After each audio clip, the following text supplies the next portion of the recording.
6 reasons why I went with the Canon R50 instead of the Canon M50 Mark II.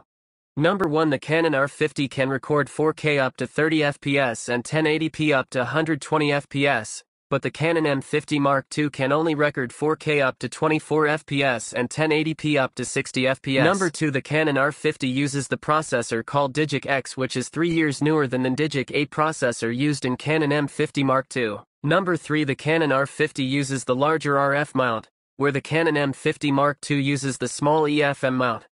Number 4. The Canon R50 autofocus system points on 651 zones, where Canon M50 Mark II autofocus system points on 143 zones only. Number 5. The Canon R50 uses the industry standard USB-C, where Canon M50 Mark II is still using the old micro USB. Number 6. Battery size of the Canon R50 is 1040 mAh, beating the Canon M50 Mark II with its 875 mAh battery. If you like this video, please hit the like button and subscribe to my channel for more videos. Thanks for watching.